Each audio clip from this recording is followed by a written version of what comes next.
Oke, selamat malam, sahabat Heritage Bandung. Ini kita udah lama tidak ada kegiatan yang berjumpa langsung ya. Tapi semoga lewat Zoom ini bisa sedikit sharing lah ya. Karena setiap bertemu kalau online maupun kalau langsung maupun di WAG pasti ujung-ujungnya pasti menyentuh hal yang seperti ini ya. Kita kita bukan komunitas yang terlalu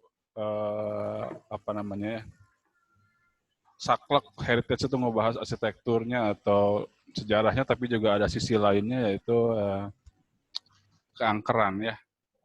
Karena nggak bisa dipungkiri bahwa setiap kali kita mengunjungi heritage terakhir mungkin yang di Ciwidey ya.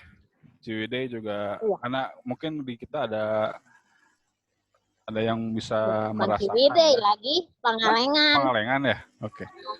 Atau bisa melihat apa merasakan beda mungkin ya. Banyak. Oke, gini jadi kira-kira yang akan didiskusikan adalah kenapa bangunan heritage bisa identik sama hal yang demikian ya. Tapi mungkin karena kita belum kedatangan pematerinya yang Kang Riki mungkin ya. Mungkin kita akan cerita dulu pengalaman-pengalaman dari sahabat heritage. Kang Edi, Kang Riki. Hah? Kang Riki sama Kang Edi kan. Karena mereka memang hunter ya, jadi memburu gitu, memburu. Iya, betul. Ghost hunter. Ghost hunter. dan biasanya memang di tempat-tempat yang ditinggalkan lama ya.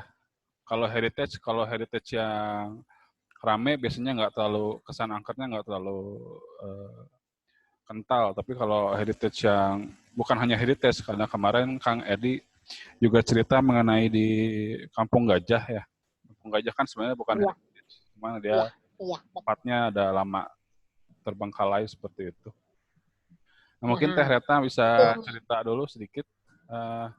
Menurut Teh Rena, kenapa tempat-tempat yang lama ditinggalkan atau lama tidak dihuni manusia itu bisa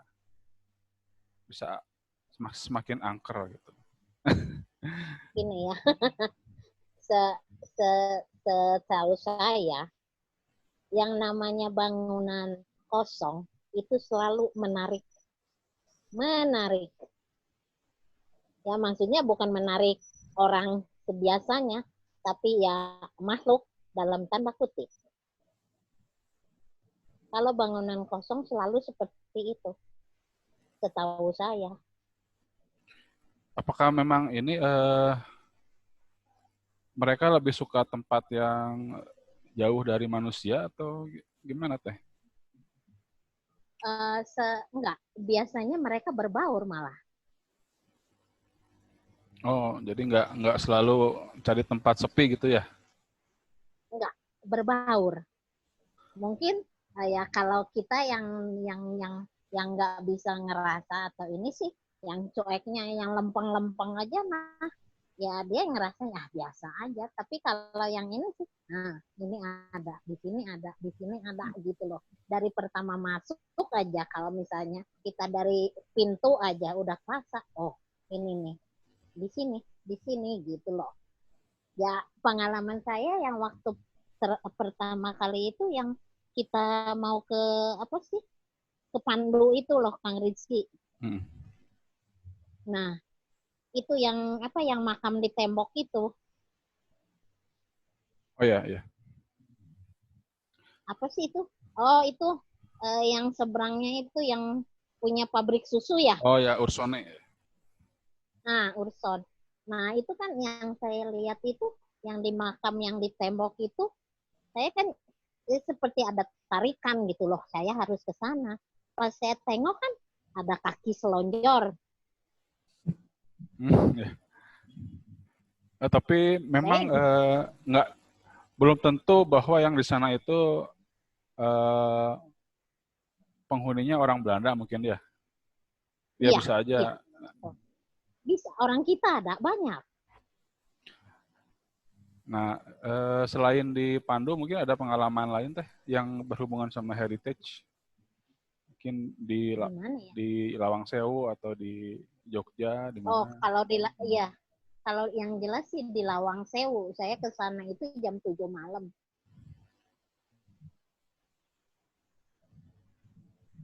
Saya pas ada tugas kerja ke sana, saya sama temen mau naik ke atas tapi bukan lewat tangga biasa, lewat tangga yang muter, tangga besi gitu. Saya ajak teman-teman, saya pikir teman-teman udah ngikutin gitu. Taunya pas ke atas dilihat, lah kok teman sayanya pada nggak ada ini. Ya saya tengok, oh ini ada di sini.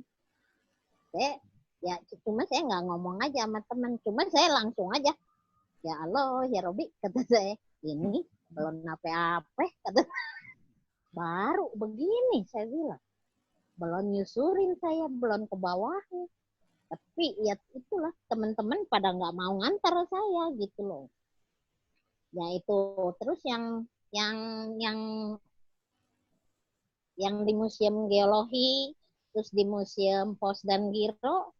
Oh iya. Nah, itu kalau di Museum Pos dan Giro, dari pertama masuk pun kan di bawah itu kan, Yeah. itu ya bukan saya bukan ningsienan lah gitu, tapi memang gimana ya, pas ngeliat pas masuk aja, kok seperti ini ya, saya bilang ini patungnya gerak ini, saya bilang gitu, kalau malam gerak nih mereka, saya bilang gitu ke teman-teman saya kan pada nggak percaya yang kayak gituan ya Kang Rizky, jadi percuma saya ngomong juga, Pak katanya ente mah angger air geus teu nyingsieunan teh, kata saya. Jadi ya sudah saya diem aja, cuma ya saya pas nyampe ke ujung di sebelah sana, saya bilang, oh ada yang ngajak ini, ada yang ngajak apa ya, yang ngajak ngobrol, kata saya. Saya cuma selintas karena teman saya banyak yang narik gitu, ayo teteh cepetan teteh, ngapain sih lama-lama di situ gitu. Tapi ya dia itu ngikutin gitu loh Kang Rizky sampai saya keluar gitu loh. Oh yang di Padahal itu Museum Pos itu. Museum Pos dan Giro. Iya, padahal itu siang hari. Ya nanti emang di sana tuh banyak patung ya di Museum Pos dan Iya, Giro tuh. iya Ya betul, banyak patung. apa ada hubungannya nggak teh antara patung sama makhluk itu teh? Mungkin mereka Ada, lebih suka sama ada Kang patung gitu. Rizky. Ada. Nah gimana teh? Setahu saya, setiap patung itu pasti ada isinya Kang Rizky. Setiap Ya, setiap. Ya, bukan saya nyingsianan ya, gitu, ya. tapi kerasa sama saya sendiri gitu. Oh, ini. Oh, ini ada. Ya, kadang-kala mungkin kalau untuk orang yang ini sih ya, ada juga yang iseng itu mereka yang jawil-jawil gitu, yang narik-narik kerudung, ada itu Kang Rizky. Ya mungkin nanti kita kalau ada program Night at Museum bisa dicoba di Museum Pos dan Giro. Kagak mau ikut. Soalnya di Bandung Kang ada Riki berapa? pernah itu. Hah? Kang Riki nanti kalau ada, dia pernah kan? Dia pernah di Museum Bahari sampai malam. Iya. Yang Jakarta pernah ya, Sahabat Museum ya. Cuma kalau di Bandung acara Night at Museum baru pernah di KA sama Museum Geologi. Kalau di Museum Pos kayaknya belum ada yang berani, apalagi kalau di Museum Mandala Wangsit. Karena setahu saya yang paling serem di Mandala Wangsit. Betul. Ternyata Di pernah ke lantai Mandala 2. Wangsit nggak? Udah. Gimana kondisi di sana? Mantap. Itu mah ya apa ya? Ya ini sih berdasarkan pengalaman pribadi gitu. Yeah. Nah. Jadi pokoknya pas masuk di tangga aja gitu. Pas mau naik aja. Ya. Cuma saya udah ya saya nggak berani ngomong sih ke yang lain gitu. karena mereka kan takutnya mereka malah jadi jadi takut untuk masuk museum atau gimana gitu loh. Cuma ya saya diam aja. Cuma saya bilang pas sudah selesai. Cuma ada satu teman yang bilang, Teteh, kenapa ya katanya tadi di dekat baju di sana katanya ada sesuatu ya Teteh katanya gitu. Itu pas kita udah bubar, udah nyampe di mobil gitu kan. Terus saya bilang, kenapa kamu nggak ngomong dari tadi? Enggak Teteh katanya. Ya cuma itu aja, ada yang narik tangan saya katanya gitu. Kata saya tuh, iya sih ke Teteh juga, tapi bukan narik. Kalau ke Teteh dia ngajak temenan, ngajak apa? Enggak mau saya katanya kalau temenan mah. Oh, bisa kalau Teteh bisa ngajak ngobrol gitu Teh? Bisa.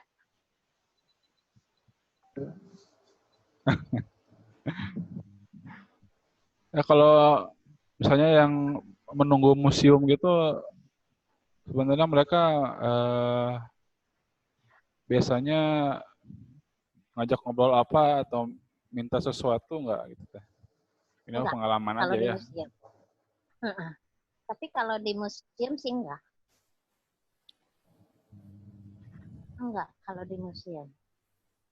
Tapi kalau ada ini nggak Teh ya? Ada beda nggak misalnya contoh kalau ke makam ya, antara makam kayak pahlawan dengan makam yang ya biasa ya, kerasa nggak perbedaannya? Iya, kerasa. Kalau yang di makam pahlawan seperti apa ya? Kayak di Cut Nyadin kemarin? Nah itu yang teteh lihat di sana, teteh seakan masuk ke sana. Jadi teteh tuh ngerasanya, kok saya ketarik ke sini ya? Kok saya ketarik ke sini? Terus kan yang teteh lihat itu yang ada foto itu, yang Kang Riki foto, terus kan kata teteh tuh ada perempuan tuh yang lagi duduk, saya bilang, yang wajahnya sedih, bilang. Ya jadi pokoknya kalau untuk berupa kalau masuk ke taman makam pahlawan atau kayak ke lubang buaya, teteh itu seakan masuk ke situ loh, Daeng. Jadi tuh teteh tuh ngerasanya saya tuh ada di situ. Ada saya di situ melihat mereka gitu loh. Tapi lebih ke apa ya? Auranya lebih positif karena ini orang baik-baik, ini pahlawan, atau sama aja bandel juga itunya? Enggak, beda. Beda. Yang teteh lihat kalau di yang teteh pernah itu yang di lubang buaya, teteh ngerasanya teteh masuk ke dalam sumurnya. Dan saya melihat mereka itu yang 7 pahlawan itu mereka benar-benar gitu loh. Yang sebenarnya yang paling menyakitkan buat teteh itu ketika Pierre ya, entah karena apa gitu loh. Dan saya melihat bagaimana mereka disakiti seperti apanya gitu. Bukan bohong, bukan apa, memang iya. Karena teteh ngerasanya saya masuk ke situ dan saya ada di situ. Cuma saya nggak bisa nolong. Makanya pas 30 SPKI itu, teteh kan sampai nangis ke Kang Riki. Teteh nelpon, Kang Riki ini gimana? Saya bilang, aduh saya nggak bisa. Saya bilang ini, saya nggak tahan. Terus terang aja. Tapi saya harus. Jadi ada apa ya di dalam teteh itu, oh lu harus masuk ke situ, lu harus lihat bagaimana mereka itu, seperti apa mereka itu diperlakukan gitu loh. Tapi seberapa ini ya Teh ya, seberapa istilahnya apa ya, seberapa teteh percaya? Jadi contoh kalau kita kan ini ya penikmat sejarah, dalam artian sejarah itu kan ada kebenaran walaupun kadang-kadang dibumbu-bumbui. Seberapa dalam teteh percaya dengan katakan klaimnya mereka, apapun itu yang teteh lihat ya, yang tadi menangis misalnya, oh sini diceritain Cut Nyadin kayak gini dulu. Seberapa percaya ya? Seberapa, atau kalau pertanyaan saya balik, seberapa konsisten nggak dengan yang Teteh baca misalnya dari referensi, dari buku? Kalau Teteh lebih percaya dengan apa yang Teteh lihat. Karena kalau buku ada kadang-kala ada yang dilebih-lebihkan, ada yang dikurangi. Tapi kalau Teteh melihat pas Pierre, ya bukan Pierre aja gitu kan, Ahmad Yani seperti apa gitu kan. Terus di kamarnya Ahana Sution seperti apa, itu kerekam semua gitu loh. Padahal Teteh kan sebenarnya waktu itu Teteh kan belum baca semuanya gitu kan, hanya selintas aja. Tapi pas ini, kenapa saya jadi begini? Saya bilang juga dalam hati, kenapa kok saya jadi agak masuk di sini? Kenapa saya harus menyaksikan mereka gitu loh? Ya. Asik nih Kang Rizky, bisa saling itu ya, saling lengkapin. Karena gini ya, saya juga lihat beberapa video di YouTube ya, ada beberapa yang katanya bisa melihat lah di Bandung. Misalnya Risa atau ada lagi orang dari Jakarta dari mana gitu. Mereka yang ke Taman Maluku terus bilang bahwa kalau Risa kalau nggak salah pernah bilang kalau si Pastor Verbrack itu yang patungnya ada di Taman Maluku itu meninggalnya di Taman Maluku misalnya. Nah ini kan tidak konsisten dengan fakta sejarah bahwa dia meninggalnya misalnya di Magelang atau di Semarang, saya lupa ya, kalau nggak salah di Magelang. Terus ada lagi yang dari Jakarta, dia bilang bahwa kolam yang di Taman Maluku itu dulunya digunakan buat menyiksa orang ya, ada orang Belanda sama orang pribumi di sana yang ditenggelamkan misalnya. Ini kan sebenarnya tidak konsisten sama sejarah, karena memang kolam itu dari dulu memang kolam taman gitu, bukan digunakan untuk penyiksaan. Dan kalaupun ada pembunuhan, ada penyiksaan misalnya, sebenarnya kita bisa langsung cross check dengan koran ya, sebenarnya. Karena koran-koran itu semuanya terdigitalisasi misalnya di Delper. Jadi semua kejadian apapun di Bandung, terutama kalau pembunuhan misalnya, pasti akan terekam di koran ya. Tapi kalau kita bicara zaman Jepang, mungkin nggak semuanya bisa terekord karena ada ribuan yang jadi korban ya. Kecuali mungkin yang terdeteksi dimakamkan di Pandu misalnya. Nah memang kalau saya lihat, makanya saya sebenarnya agak skeptis karena kecuali kalau konteksnya G30S ya, karena jelas kejadiannya, jelas ada korbannya gitu. Tapi kalau yang merujuk ke zaman Belanda misalnya, cerita-cerita dari Risa misalnya ya, ini mungkin ada yang penggambaran, tapi terus terang saya agak skeptis juga karena kita tidak bisa menggali secara lengkap ya, misalnya siapa nama kapan meninggalnya. Kalaupun itu jelas bisa kita cek, itu menarik buat jadi bahan kajian sejarah ya. Tapi kalau misalnya hanya pernah meninggal di sini misalnya, atau itu kita kan susah buat dilacak gitu. Betul. Memang nanti kalau ada Kang Riki bisa cerita, karena memang Kang Riki pernah bilang juga bahwa ada yang KW misalnya, dia bilang ada yang KW ya istilahnya. Yang KW itu yang bisa memberi informasi yang salah gitu. Karena kalau menurut Teh Retna, bisa nggak sih makhluk itu misalnya memberi informasi palsu atau dia menyamar misalnya, bisa nggak seperti itu? Enggak.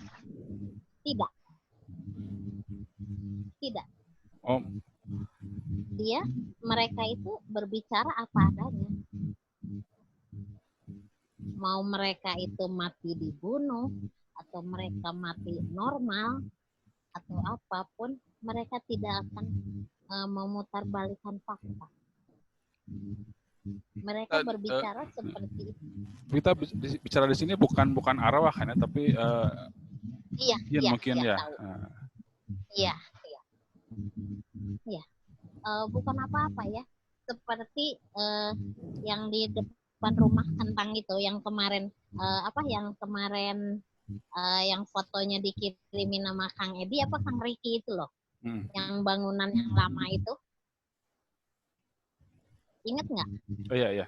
Yang, ada Teh Dewi di sini juga ikut moto nih kalau nggak salah.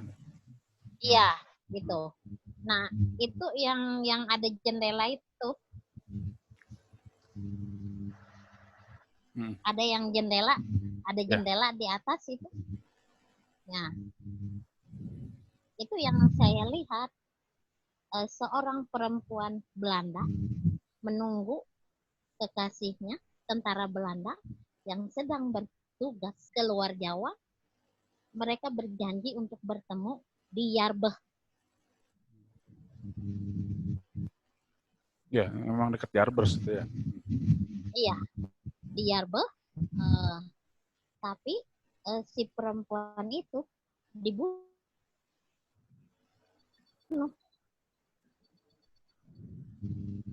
Ini apa? Si perempuan itu yang berbicara gitu loh. Kan Teteh tanya, kenapa kamu kalau udah tahu orang tua kamu kan pergi ke Belanda semua, terus kamu tahu pacar kamu kan udah nggak ada. Kenapa kamu masih menunggu pacar kamu itu yang jadi tentara? Kan kamu sendiri udah tahu kalau pacar kamu itu meninggal. Cuma dia bilang, saya menunggu seseorang yang akan mengantar saya pulang. Itu. Kan saya tanya, kenapa kamu nunggunya di sini, di jendela itu loh, Kang Rizky.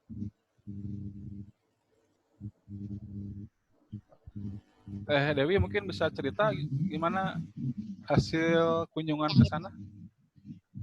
Yang ada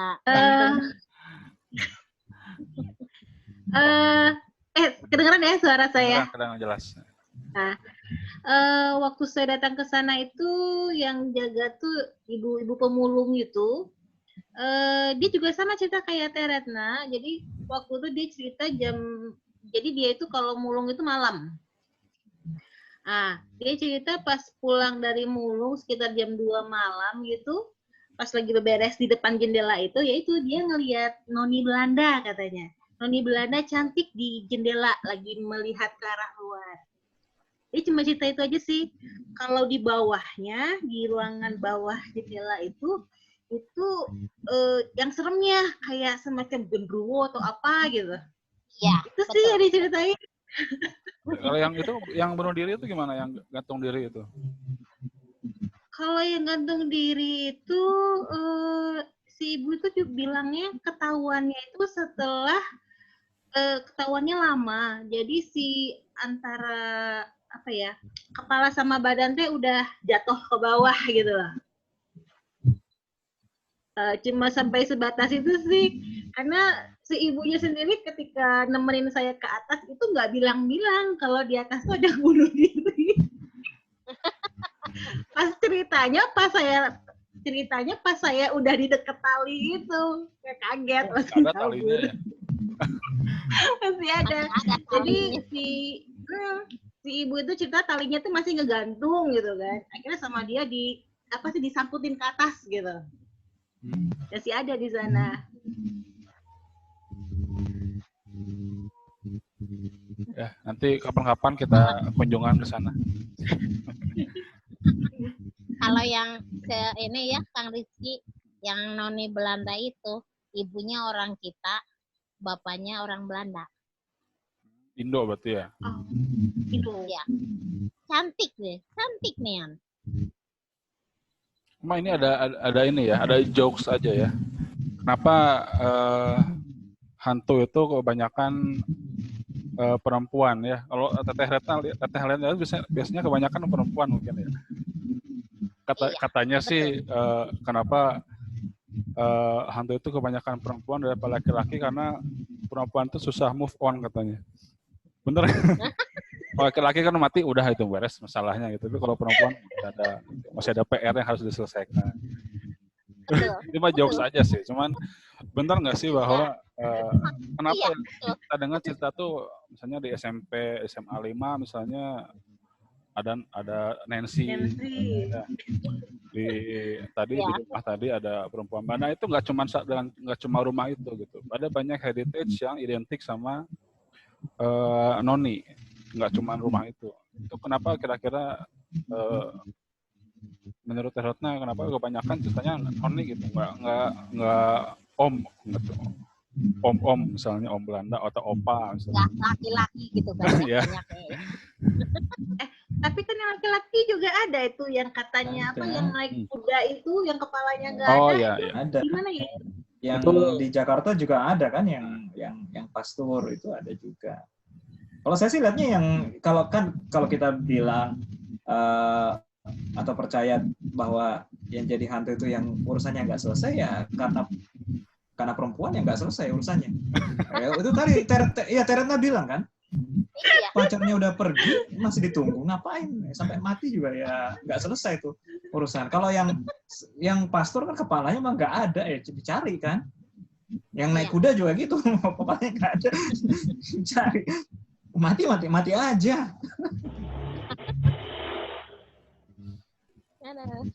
Ya kalau di Bandung itu itu daerah Jalan Aceh kalau nggak salah yang cerita Serdadu itu. Kemungkinan sih bekas dibunuh Jepang atau gimana. Nah itu juga banyak cerita-cerita yang dibunuh Jepang ya. Karena Jepang memang tergolong sadis buat membunuh orang yang nggak kira-kira. Betul. Nggak ada tedeng aling-aling gitu, main bet aja gitu. Nah, kalau Teh Retna itu kalau berdasarkan pengalamannya yang penasaran itu karena dibunuh atau gimana gitu? Mereka itu. Atau karena memang ada aja gitu, karena menunggu aja, bukan karena dibunuh tapi karena memang tinggal di situ. Bukan si Noni itu sebenarnya memang dia janjiannya di daerah situ di Yarber itu, yang di apa itu, yang di apa sih? Sekarang Kolokdam. Itu. Kolokdam. Nah janjian itu mereka di situ. Tapi si Noni Belanda itu dibunuh sama temennya karena si temennya pacarnya itu ada yang suka sama si Noni Belanda, tentara juga, jadi dibunuhnya dia sama tentara juga si Noni Belanda itu. Itu kalau Teteh mereka dia berbicara itu seperti itu gitu loh. Tapi saya tanya, kenapa kamu masih nungguin di sini? Bukannya kamu pulang? Saya bilang gitu, kan orang tua kamu udah pulang ke Belanda, bapak kamu udah pulang, ibu kamu ngikut gitu kan, saudara-saudara kamu ngikut semua. Tidak, katanya saya janji dengan pacar saya bertemu di situ di Kolokdam itu loh Kang Rizky. Gimana Teteh? Apa? Teh Dewi mungkin ada cerita juga kan, sering keliling Teh Dewi nih. Ternyata suka belusukan juga nih ternyata nih. Mana ya? Saya jarang sih kalau pengalaman, karena saya nggak terlalu sensitif juga. Ya. Jadi biasanya kalau ke tempat yang begitu temen biasanya. Kayak waktu itu ke mana ya? Pemakaman. Kok saya lupa sih. Sinaraga ya? Jadi itu pas yang ada apa sih, kan ada sungai tengah-tengahnya, ada jembatan. Nah itu tuh pas di situ tuh pas lagi azan duhur. Kita tuh udah di bagian atas, di bagian jembatan tuh ada anjing, tiba-tiba ngegogok. Nah, awalnya kita mah mungkin karena azan barangkali gitu kan. Nah azannya beres tetap ngegogok, tapi ke arah kita gitu, dari bawah ke atas gitu. Nah si temen tuh udah cepet buru-buru ke atas. Emang kenapa? Udah gitu. Pas udah ngejauh si anjingnya udah gak ngegogok, baru dia cerita. Tadi teh ada perempuan pakai kebaya gitu. Jadi ya pakai kebaya, tapi kebaya hitam apa putih, saya agak lupa. Nah dia tuh ngikutin kita katanya. Alah, untung nggak bisa lihat, Itu kan perempuan lagi. Ini perempuan lagi. Perempuan lagi. Jadi ya saya kalau pengalaman sih lebih ke temen yang ngerasain gitu dibandingin saya. Saya sih ya ngikutin temenin. Kayak gitu. Alhamdulillah nggak dikasih lihat. Kita bisa tidur nanti. Kita bersyukur tidak bisa melihat ya. Iya. Saya juga gitu sih. Saya juga bersyukur nggak bisa melihat karena saya memang kan pendekatan sejarah saya kan profil orangnya dan biasanya saya connect-nya juga ketika sudah pernah lihat makamnya yang bersangkutan kan, dan biasa aja. Dan kemana-mana saya juga sendiri kan, memang selalu sendiri. Nggak ada ya bersyukur nggak bisa ngelihat apa-apa. Dan apa yang saya baca itu yang saya yakini kan. Kalau tiba-tiba kita udah baca profilnya orang, kita punya kesimpulan pada orang itu, terus tiba-tiba datang ke makamnya, terus ada yang cerita lain juga, ya bingung sendiri. Ya kalau saya sih melihatnya memori, lebih ke memori ya. Jadi suatu kejadian itu terekam atau terhisap sama si bangunan atau si suatu lokasi. Jadi ketika misalnya Teresa mengunjungi lokasi itu atau suatu bangunan, itu bisa mendapatkan gambaran kejadian yang sudah telah langsung di sana. Ya, di luar segala keakuratan, tapi minimal misalnya ada suatu tempat yang pernah tragedi atau kesedihan, itu punya energi yang lebih besar. Ya. Benar nggak kira-kira gitu Teh Retna? Betul.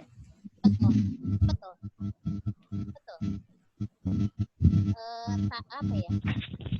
Energinya beda. Oh sebentar, itu mic-nya agak berisik Teh.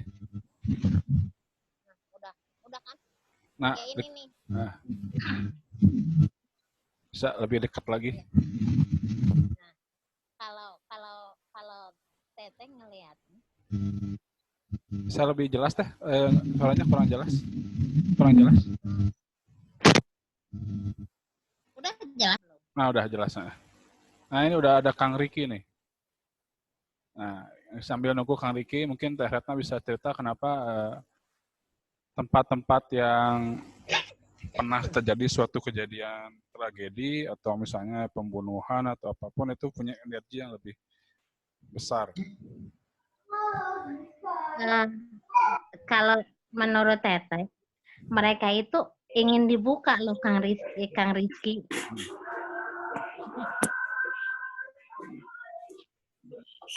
Kayak Teteh yang cerita waktu pembunuhan apa itu orang pelacur itu yang di hotel. Ya.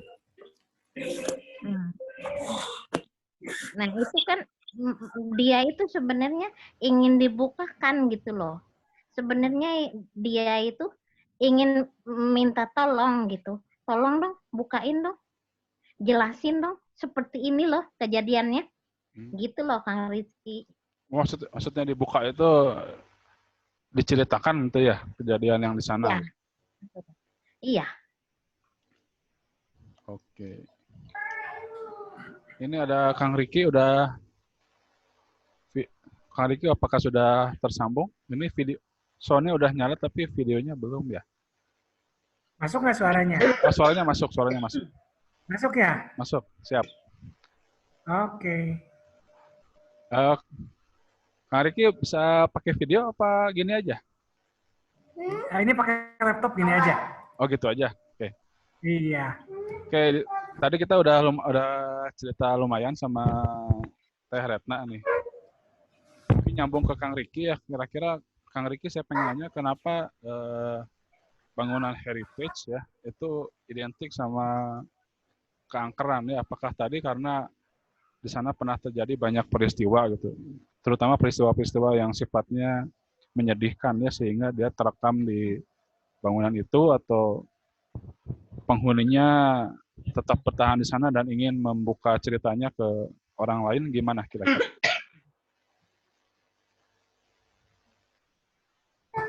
Sebentar. Asing-asing. Ini lagi berisik. Ya, nggak apa-apa. Ini juga ada Kang Ipin nih, Kang Arifin juga sampai sama kayak Teh Ratna bisa melihat dan merasakan deh, nanti bisa cerita pengalaman. Sebentar ya. Pin udah bisa videonya, Pin?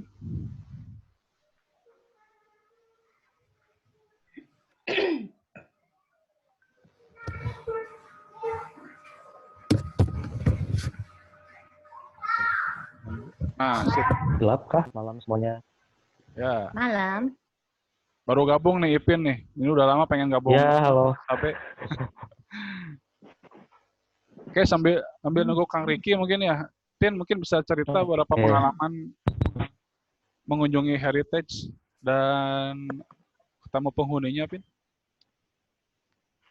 Sebenarnya banyak yang aku cerita tentang kejadian horor di bangunan Heritage. Karena kan konsep pribadi itu memang dulu sempat tergabung di sebuah komunitas yang objeknya itu ke tempat-tempat yang bersejarah. Nah, yang paling berkesan itu ada dua sebenarnya. Pertama di gedung Indonesia Menggugat, kemudian di Lawang Sewu. Nah, yang ceritanya yang di gedung Indonesia Menggugat ini kejadian siang-siang. Kejadian siang-siang sekitar jam 11-12 siang itu tidak terduga banget. Jadi kami lagi berkunjung ke gedung Indonesia Menggugat, tiba-tiba di dalam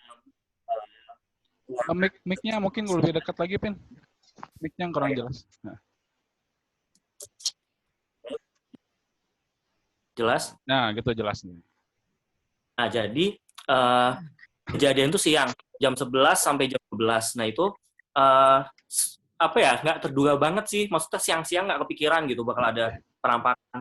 Nah, pas kami lagi masuk ke Indonesia Menggugat, itu ada ruangan kan ya di dekat ruang sidang. Jadi ini ruangan sidang, kalau nggak salah terusan itu ada kayak ruang keluarga ya nggak sih?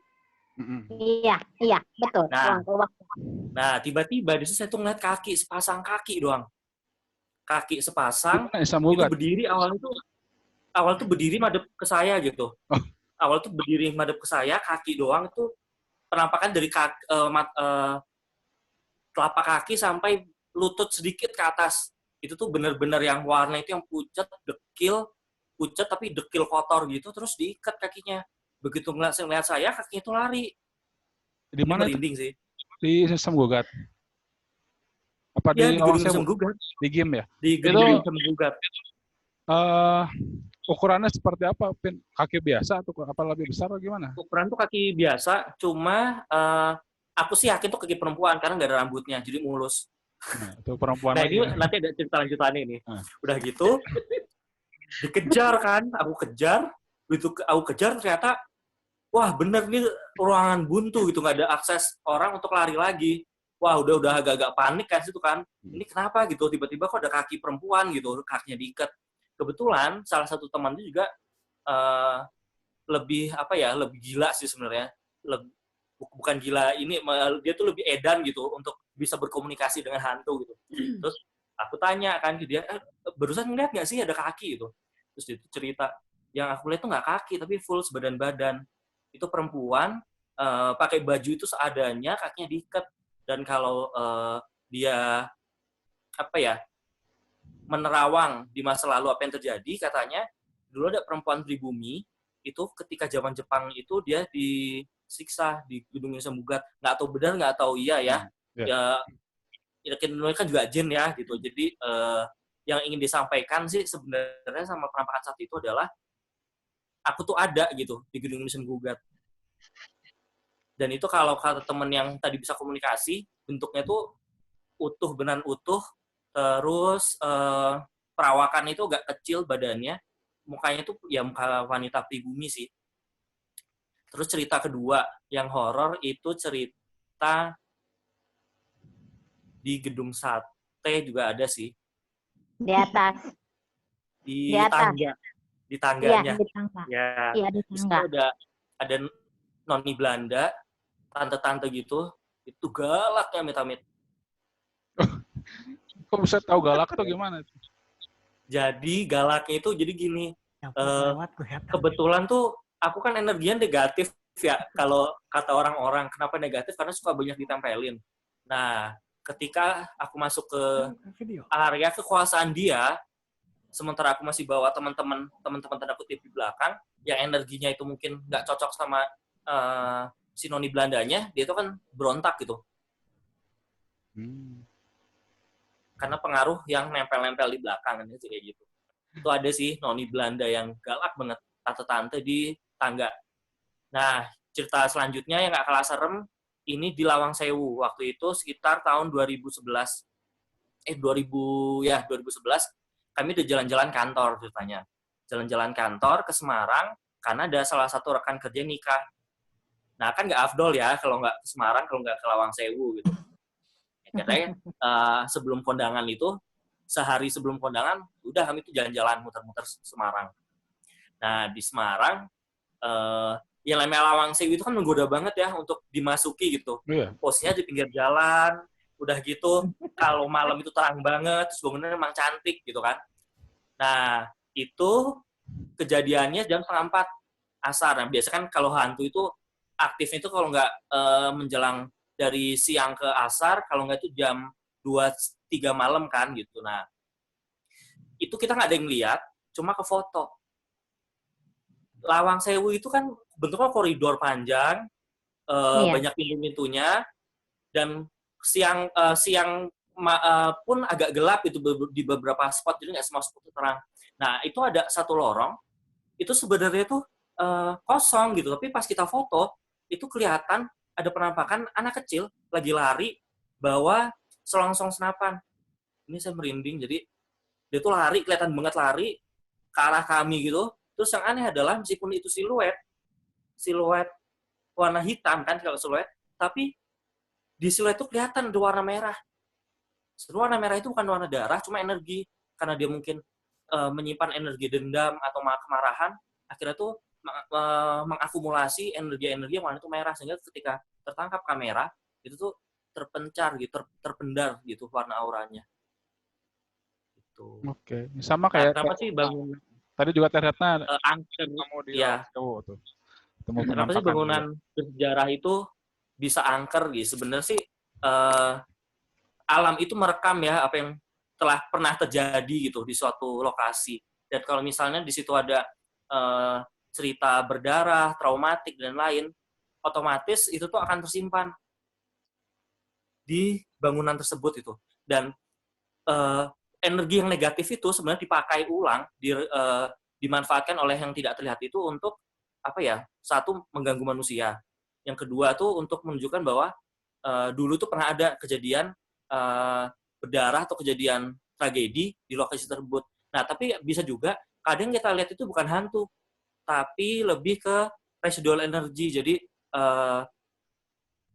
kayak flashback kejadian masa lalu itu tuh terlihat kembali sih, bisa kayak jadi kemungkinannya bisa satu makhluk halus, yang kedua residual energy. Ini sih kayak gitu. Kalau sejauh ini sih aku pahamnya sih seperti itu gitu. Ini menarik ya. Jadi ada dua sebenarnya, ada makhluk halus sama energi. Saya percaya bahwa dua-duanya ada ya. Terutama kenapa bangunan heritage itu kalau kita memasuki itu pasti kita merasa bangunan apapun ya, kita merasakan suatu nuansa yang berbeda. Coba aja ada bangunan baru tapi bentuknya buat seakan-akan heritage, hanya dibuat art deco, sama satu lagi bangunan yang benar-benar heritage itu. Pasti kalau kita masuk ke dua-duanya beda. Yang heritage pasti lebih kerasa energinya karena dia memang merekam banyak kejadian di sana. Mungkin ada nah sekarang yang mengenai makhluk halusnya kan ya. Kenapa mereka suka tinggal di heritage kan ya? Karena tadi mungkin terjawab karena di sana ada energi dari masa lalu itu yang bisa mereka tinggal di sana. Tapi kalau menurut Ipin sendiri, nah karena kita berhubungan sama sejarah. Ya. Kalau Ipin bisa komunikasi nggak sama mereka itu?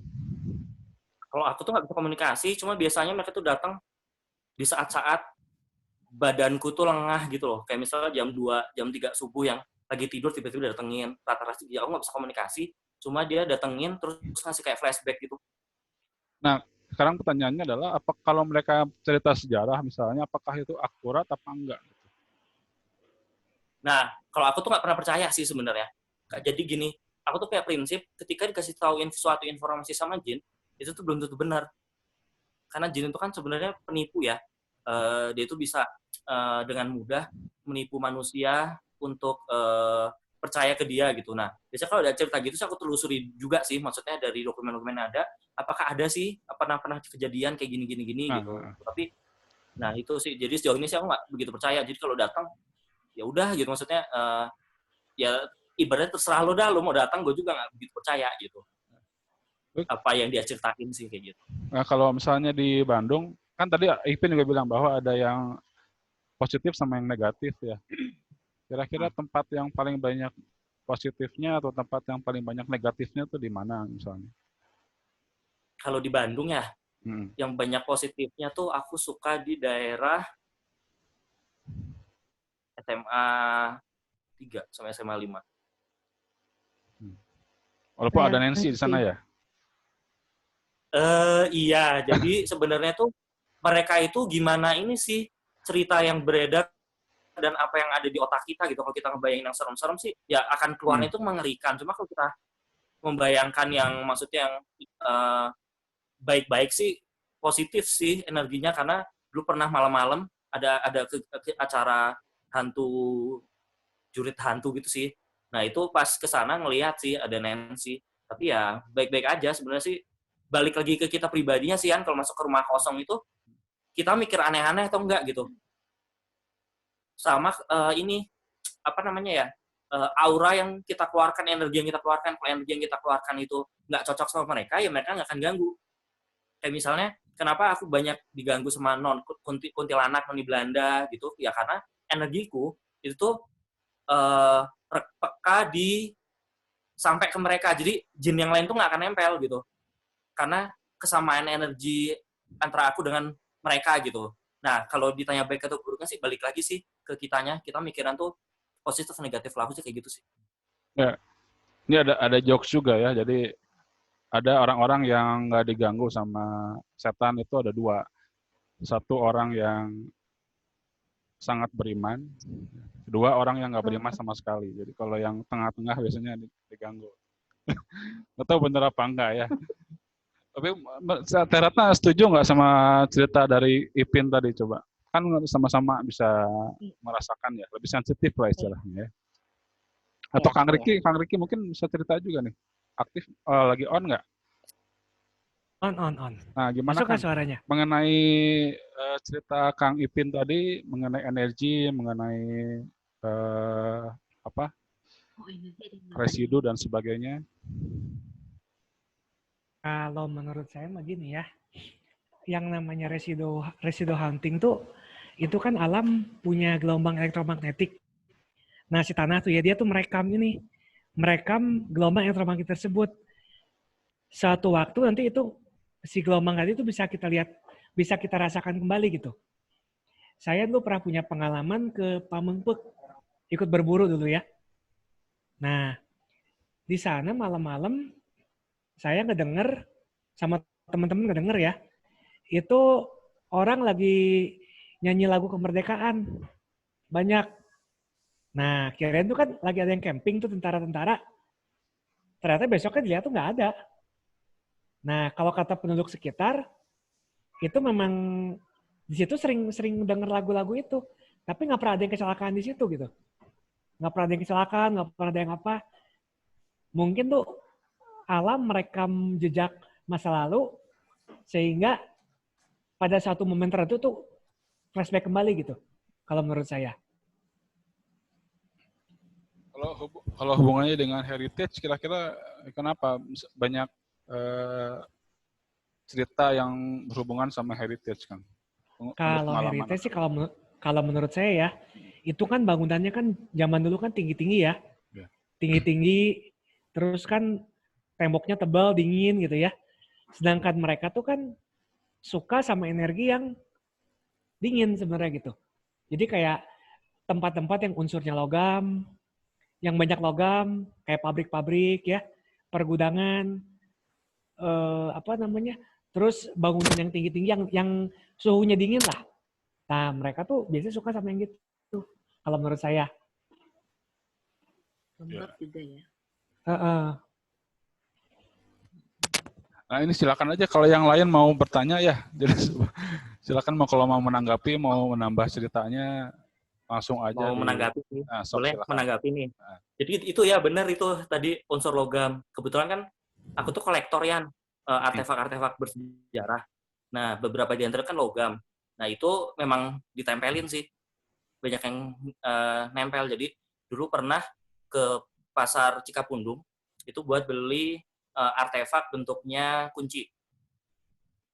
Nah, pas aku beli kunci itu ada sih sosok anak kecil yang ngikutin. Jadi dulu tuh katanya kunci itu punya kunci kamarnya. Nah, ketika dia meninggal, mungkin korinnya atau gimana itu nempel ke kuncinya yang dari logam tadi. Makanya dia bisa sampai nempel ke yang punya itu kayak gitu. Jadi kalau unsur logam tadi disukai jin itu memang benar ya. Karena beberapa koleksiku yang dari logam itu emang ada isinya. Makanya keris segala macam itu ya. Oh iya. Kayak saya juga sama di Jogja itu saya ada rumah bekas buyut ya. Itu rumahnya udah dijual tapi sampai sekarang nggak ada yang bisa kuat nempatin. Bahkan di sana itu ada tombak-tombak bekas Mataram. Itu sebenarnya kalau dijual bisa jutaan tapi nggak ada yang berani ngambil itu karena memang berat katanya. Jadi nggak ada yang bisa ngangkut itu si tombak-tombak itu. Tombak zaman dulu kan bermeter-meter nggak kayak yang di film-film ya.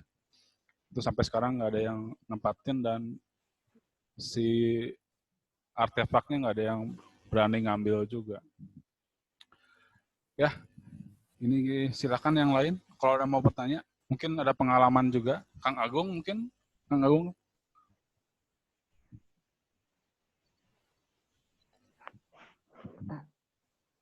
Oh ya Kang, mau nanya. Sok. Punten. Tadi ke Kang Ipin ya. Perbedaan tadi apa energi positif sama negatif itu gimana ya? Tadi kan kalau misalnya energinya negatif katanya gampang tempelin gitu. Nah, kalau yang positif bagaimana gitu? Bedanya apa sih? Oke, langsung dijawab nih ya. Jadi kalau dari pengalamanku selama ini, aku sih bedain positif sama negatifnya itu dari apa ya? Paling kerasa itu kalau kita apa namanya ngeliat orang itu ngeliat dari mata.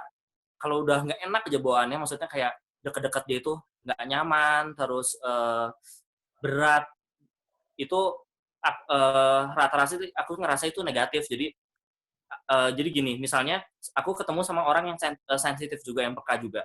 Nah itu biasa kalau kita ketemu itu langsung nyambung, langsung apa namanya bisa berbaur, itu sih artinya tidak ada penolakan energi dari tubuhku gitu. Nah tapi ketika aku ketemu orang baru yang dia tuh sensitif, tiba-tiba aku ngerasa mual, aku ngerasa pusing, berat, terus nggak enak aja hawanya sih, aku mengelompokkannya ke dalam energi yang buruk. Ini kayak gitu karena memberikan dampak ke fisik aku yang nyata. Mungkin Teh Retna bisa menambahkan. Sama ya? Ya, sama aja, Pin. Teteh juga yang terkerasa itu waktu di Museum Gesan Ulun. Iya. Nah, itu di situ Teteh nggak tahan, Teteh hampir muntah. Teteh kan lari keluar. Asli, di situ Teteh lari keluar, pengen muntah, tapi nggak bisa, rasanya sesak bener gitu loh. Pas masuk di, apa ya itu, yang ada patung macan. Nah, itu jadi antara manusia dan bangunan heritage, intinya sama ya Teh Retna ya. Jadi kalau memberikan efek ke badan sih, aku mengelompokkannya ya itu tadi, energinya kurang baik aja, aku sih kayak gitu. Betul, iya. Terus di makam Cut Nyadin, kalau di makam Cut Nyadinnya tidak, tapi di luarnya yang ke atas itu Vivi dia lari ke atas. Saya bilang, Vi, jangan terlalu jauh, Vi. Saya bilang kayak begitu, Vi.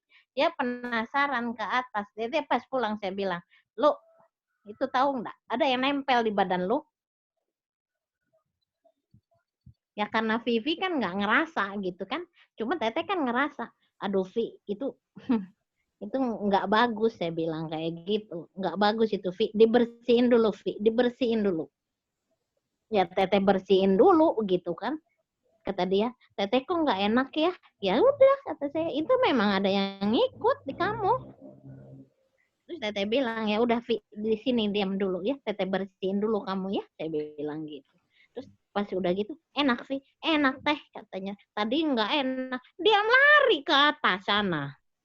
Itu di dekat makam Cutnya Din itu. Ratna. Ya, silakan. Nah, kalau dekat makam Cucadin, Ciratnya sempat ngeliat nggak yang ada pintu gede? Yang dekat pohon-pohon. Iya. Itu pintunya nggak ada, iya. Cuma kelihatan. Iya, iya. Kelihatan ya? Iya, kelihatan kan ada perempuan duduk itu. Itu pintunya gede banget tuh. Iya. Dekat-dekat situ. Kalau kasat mata mah nggak kelihatan. Saya dulu di foto kelihatan. Kelihatan besar. Itu kayaknya lubang buat ke dimensi lain kayaknya Teh. Nah, nggak mau. Lihat fotonya dong. Hah? Ada nanti saya share. Lihat fotonya dong. Jadi share. Soalnya kalau lihat pakai mata mah nggak kelihatan. Waktu di foto pakai kamera kelihatan. Jelas pintunya gede. Kan ada perempuan duduk. Ya, yang duduk itu ya. Iya. Masih ada nggak fotonya, Cik? Oh, harus dicari. Gak apa-apa, Teh Ratna, ditunggu fotonya.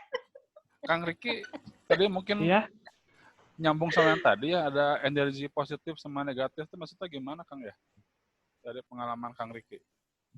Kalau pengalaman saya mas sebenarnya gini ya, energi mereka sih kan mereka nggak punya fisik ya.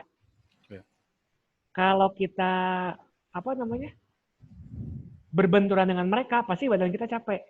Nah pertanyaannya kapan kita bisa berbenturan gitu kan?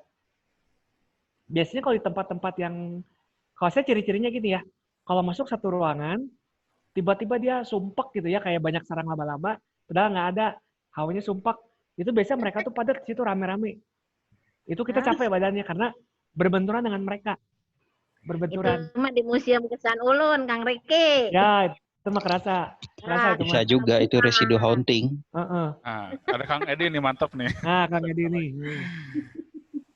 Ya, itu bisa juga residu haunting. Jadi yang peristiwa masa lalu yang terputar lagi di sekarang. Iya. Oh, gitu Edi, pengalamannya gimana Kang? Pengalaman ghost hunting selama ini? Selama ini ya. Negatifnya tinggi, tempat-tempat yang enak. Kebanyakan yang ini tempat yang banyak besi ya. Besi itu kan menyerap medan magnetik.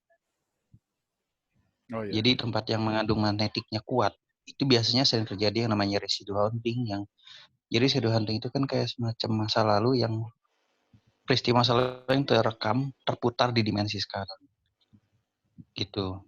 Dan untuk yang masalah yang tadi banyak magnetik besi itu justru sering terjadi kayak anomali-anomali alam.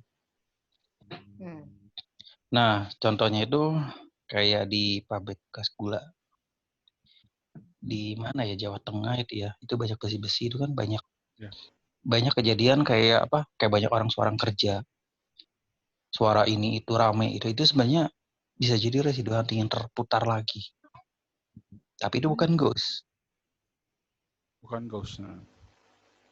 Kan seperti kayak cerita ini ya, tahu yang kejadian dulu itu eksperimen Philadelphia eksperimen.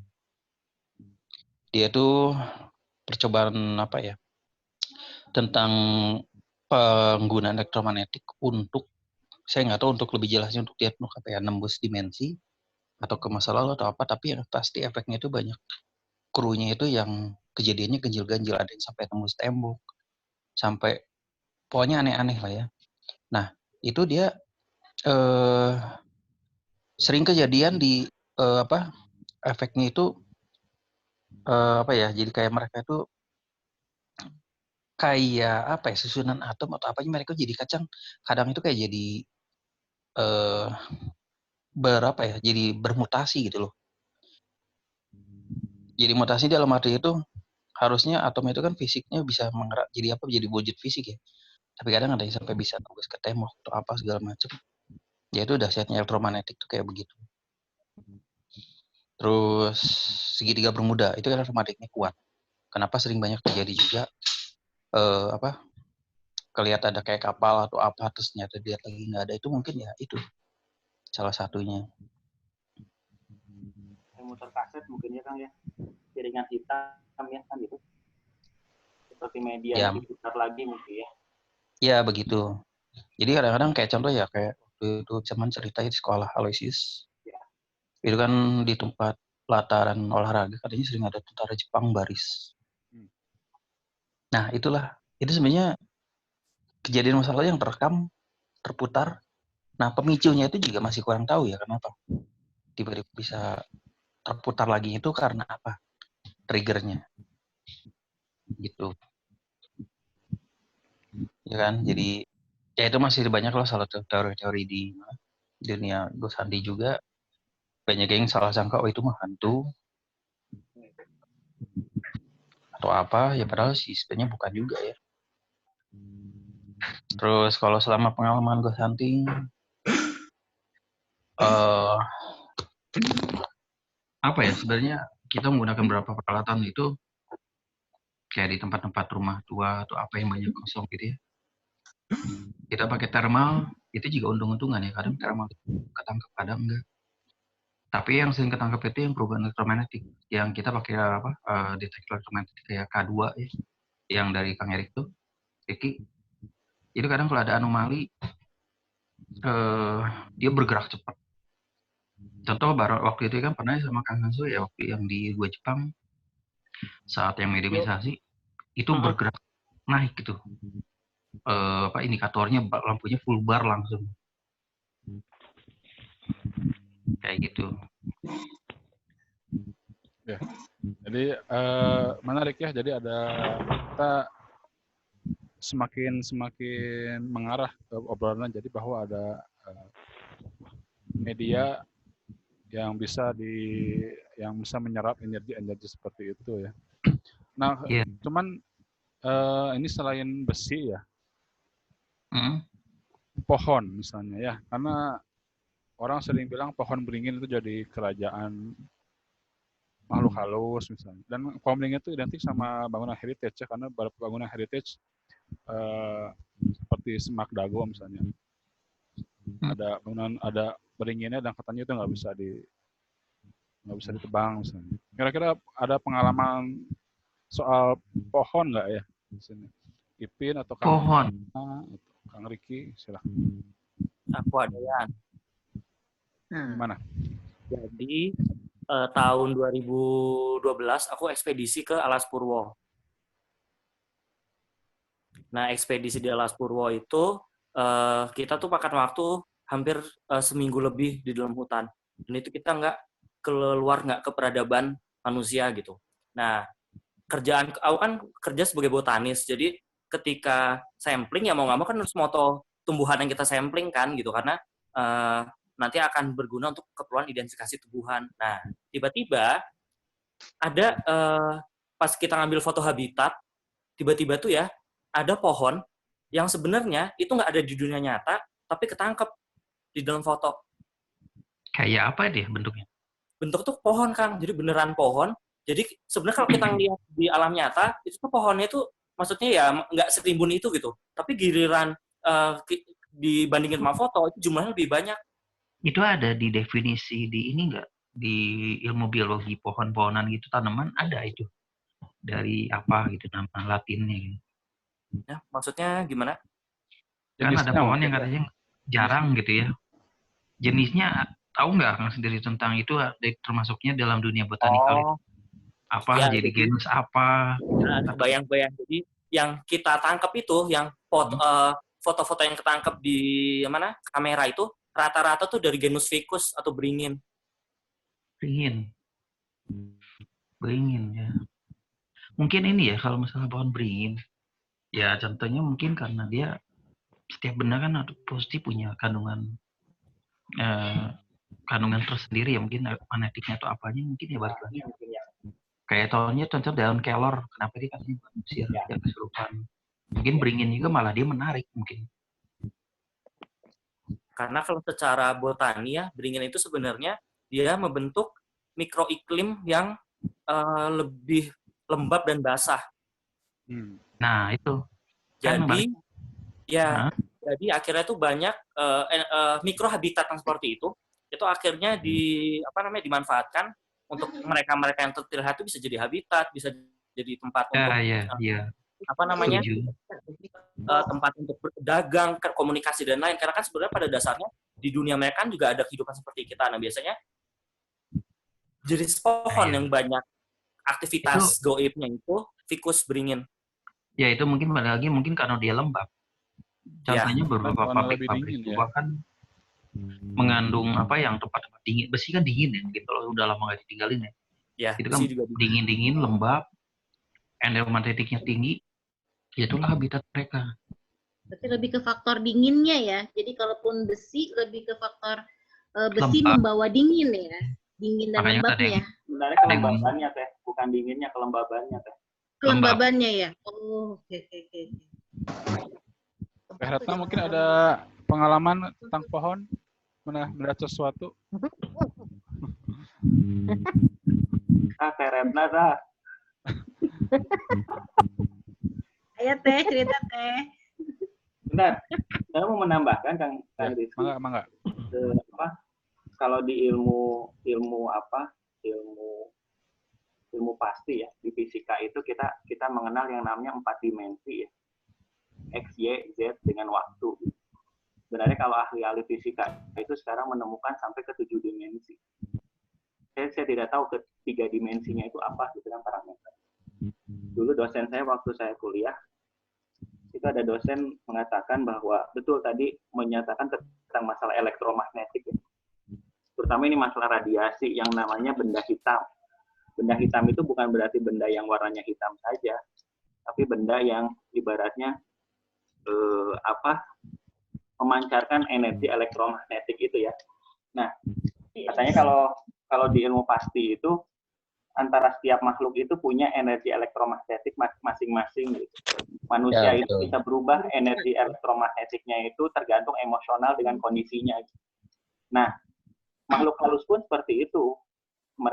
Jadi makhluk itu punya energi elektromagnetik yang bisa berubah-ubah. Nah, pada waktu energi elektromagnetik itu mempunyai frekuensi yang sama, bersinggungan satu sama lain, mulai itu yang namanya jin itu bisa menampakkan diri, dan yang namanya manusia itu bisa melihat apa yang ditampakkannya. Itu kalau dari ilmu ini ya, ilmu tentang lah di situ. Nah, terus kan yang namanya piringan hitam itu kan betul katanya itu kan yang namanya di dunia itu kan bisa merekam sesuatu ya. Pada waktu ada kejadian kecelakaan, itu kan kejadian kecelakaan itu kan direkam oleh betul yang namanya energi logam. Kalau logam itu kan mungkin punya sesuatu hal yang merekam, mungkin seperti itu ya. Tapi kan itu tergantung dari situasionalnya, temperatur. Ya, triggernya apa ya.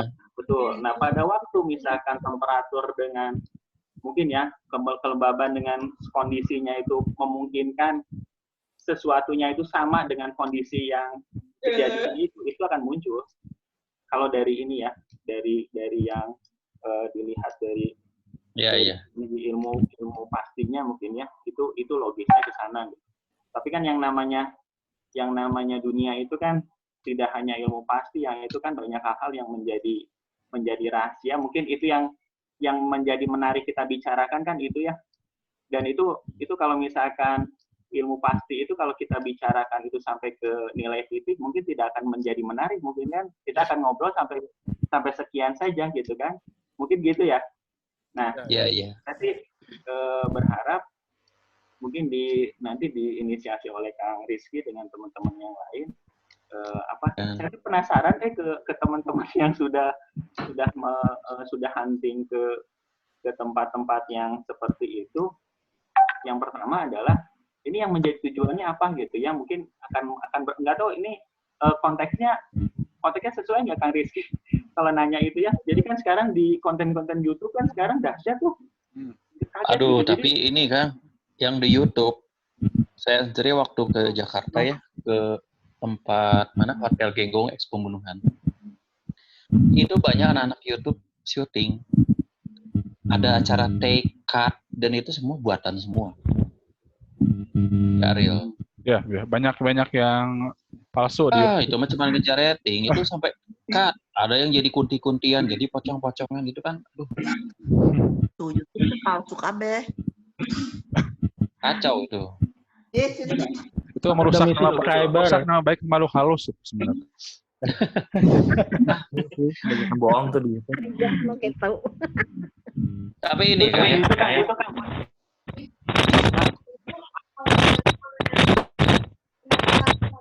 nggak bisa lama itu munculnya di kamar. Ya. Oke, Terus yang gimana? Enggak. Kang Agung, bisa pengalaman? Siap. Silakan. Pengalaman sendiri sih enggak ya. Cuman saya dulu pernah kerja di Hotel Melati di Jalan Setiabudi. Nah, tiap menjelang Kang Riki mah apalah pastilah. 3 huruf ya malah. Hotel Melati 3 huruf tahulah Setiabudi semua. Nah, itu teh tiap jam 5 sore sampai jam 7 malam menjelang maghrib pasti aya nu komplain tamu.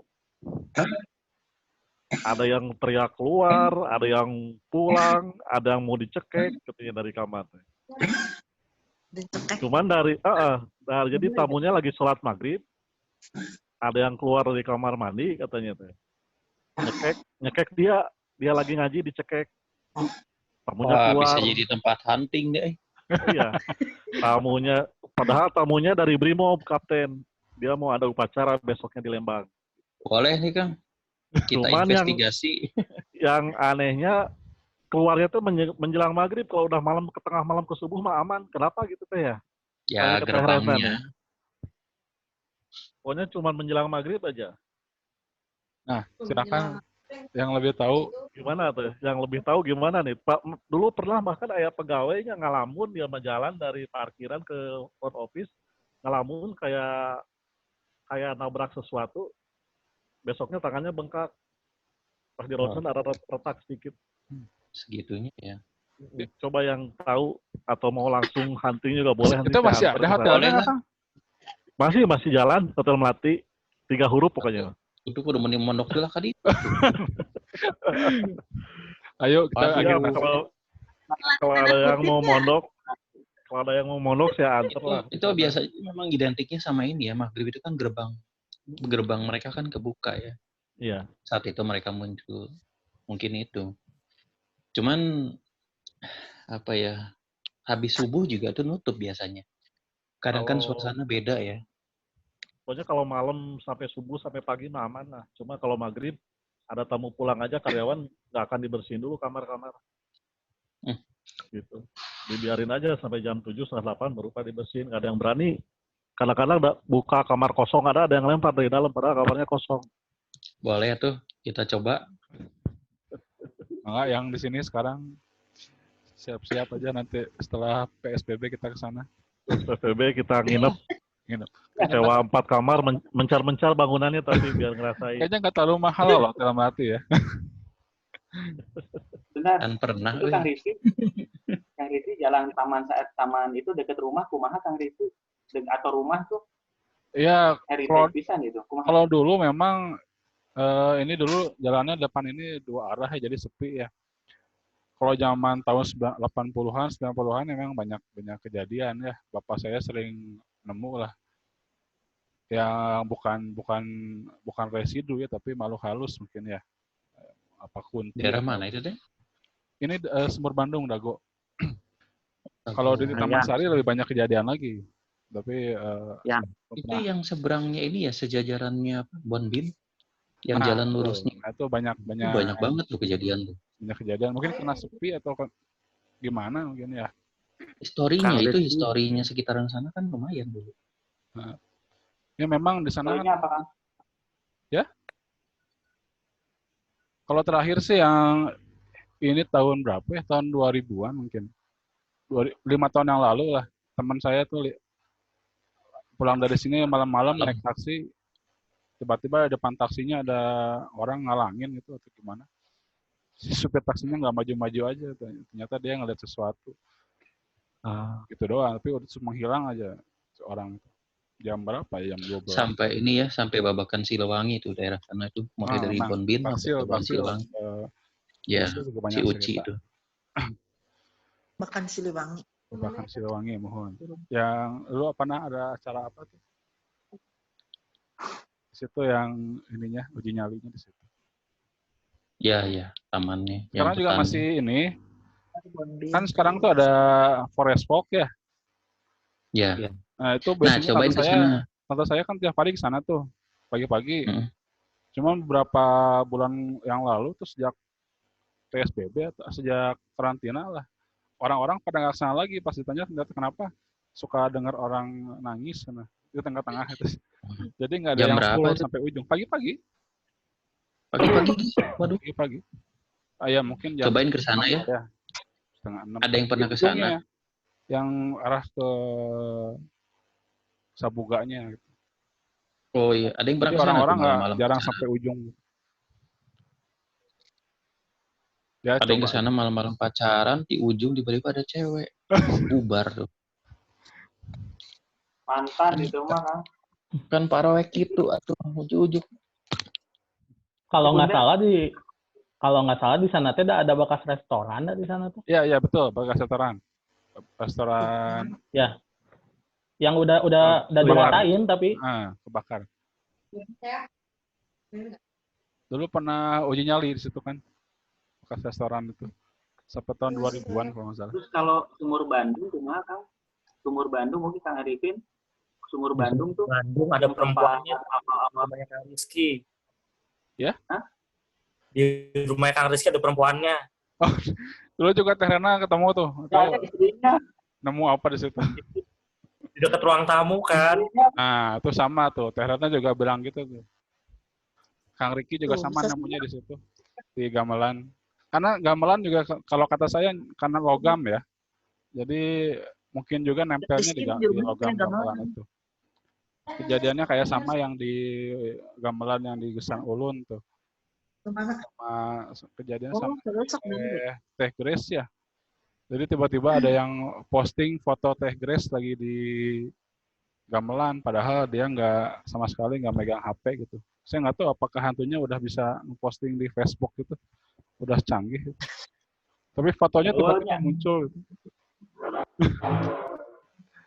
Aneh juga. Ya, kita sebenarnya waktunya sudah habis ini, tapi kalau ada yang mau menambahkan cerita lagi buat penutup, silakan. Cerita apa kita? Cerita bau itu. Ya, Teh Lin. Mungkin punya pengalaman juga. Atau Ipin cerita lagi, silakan. Diganggu lagi ada di taman ini, taman lalu lintas. Ya. Taman lalu lintas itu kan nggak ada sedikit bangunan itu banyak pohon ya. Nah itu dulu pas zamannya kerajingan main Pokemon Go, itu tuh ada satu jenis Pokemon yang nestnya itu di taman lalu lintas. Akhirnya nekat sampai maghrib yang nangkap Pokemon demi biar bisa ngeevolusiin gitu. Itu pas zaman jadi budak Niantic tuh. Nah, udah gitu nggak kepikiran sama sekali itu bakal ditempelin atau gimana gitu kan. Mikirnya, dapat Pokemon nih gitu, karena Pokemonnya kan musiman gitu. Malam-malamnya tiba-tiba di samping kepala aku pas aku tidur, jadi aku tuh tipikal orang yang tidak pernah tidur di tempat tidurnya di depannya. Biasanya tuh kasur terus nempel ke lantai. Ini tuh tiba-tiba ada perempuan lagi jongkok, ketawa-ketawa, dan itu fix yang ikut dari taman lalu lintas. Perempuan gimana tuh? Anak kecil, dewasa atau Kuntilanak sih. Hah? Kuntilanak Atau sih. bule. Kuntilanak. Oh. Kuntilanak. Kayaknya Nenek-nenek. Di Taman Lalu Lintas tuh banyak hantu-hantu perempuan pribumi sih sebenarnya kayak kuntilanak. Kalong wewe itu ada sih di sana. nah, ya. Silakan bisa dicoba Kang Edi di Taman Lalu Lintas Jadi malam-malam. penasaran. Terus ini, saya mau nambahin dikit ya. Ya, enggak. Gini, ada satu eksperimen juga penelitian ya, kenapa suatu bangunan tua atau tempat itu banyak visi penglihatan aneh-aneh ya. Itu salah satunya karena ada intervensi dari gangguan dari frekuensi 18 Hz. 18 Hz itu yang mengganggu resonansi otak untuk melihat hal lain. Itu biasanya timbul dari kayak kipas angin atau apa, itu biasanya itu yang menyebabkan munculnya gelombang 18 Hz. Itu membuat otak menimbulkan kayak halusinasi atau resonansinya keganggu, jadi banyak penglihatan aneh-aneh.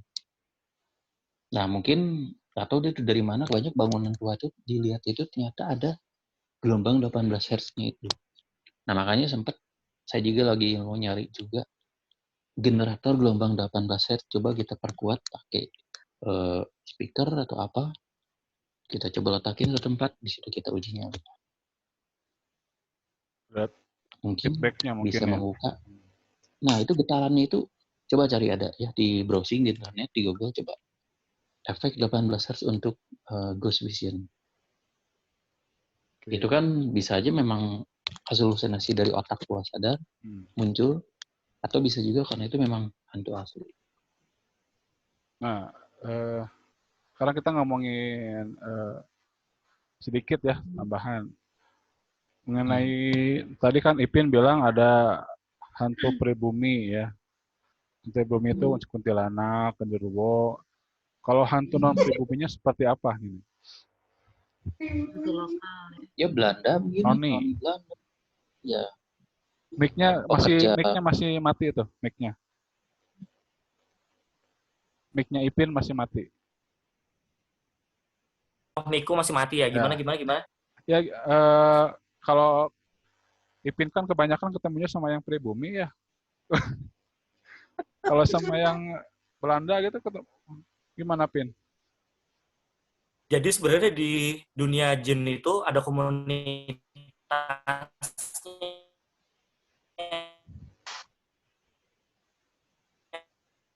Ada agak putus-putus ya? Sinyal. Ada gangguan kayaknya nih dari diganggu yang gaib ini mah. Jangan-jangan nih. Tukang Edi. Ini lagi diganggu ini. Jadi ganggu nih. Ke yang lain mungkin Kang Riki baru cerita sedikit nih. Kita aja berkumpul sesuai yang berkumpul di sana. Ah, itu ada tuh. Nah, ini jelas lagi. Putus tuh. Ini gangguannya makin tinggi. Ya. Pin, tadi diganggu, Pin, jadi nggak ada suaranya, Pin. Ini udah berkali-kali loh kejadian kayak gini. Sumpah. Iya, tuh bagus-bagus aja. Tiba-tiba. Nah, mulai dari. Ya, ini sudah mulai menguat. Energinya sudah mulai menguat, kayaknya sudah terlalu malam. Kita mungkin cukupkan sampai di sini ya, supaya nggak terlalu panjang lebar. Jadi masih ada edisi sambungan lagi cerita-ceritanya. Saya rasa masih banyak yang belum diceritain ya, karena keterbatasan waktu. Ini juga terlalu malam, nanti bahaya, nanti serangannya makin menguat ini. Oke, semoga kita bisa ketemu lagi. Mungkin ketemunya secara langsung aja ya, biar lebih enak ceritanya. Iya. Hatur nuhun buat semuanya, kawan-kawan yang udah sharing hari ini.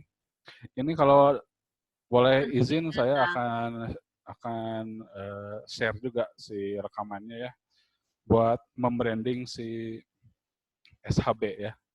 Karena kita nggak hanya melihat dari mistiknya saja, ternyata ada hal-hal yang sifatnya ilmiah juga. Karena misalnya tadi ada residu energi yang menempel pada media tertentu, kemudian ada gelombang tertentu ya. Itu hal-hal yang bisa menjelaskan kenapa bangunan heritage bisa identik dengan hal-hal yang sifatnya tadi angker ya. Kita nggak bilang mistik ya. Oke, hatur nuhun buat semuanya sekali lagi. Semoga bisa tidur tenang malam ini. Oke, kita jumpa lagi. Yang ngarona Kang, Hah? Ngarona malam Jumat saya, sengaja ini malam Jumat supaya ya benernya malam Jumat. Kayaknya jadi panas tuh suasana di panas, wih. Retna tolong dikondisikan supaya tidak ada yang menempel. Ini kenapa? Panas banget. Panas gitu. Panas. Hatur nuhun ya, kita sudahi sampai di sini. Assalamualaikum warahmatullahi wabarakatuh. Waalaikumsalam. Sukses semua.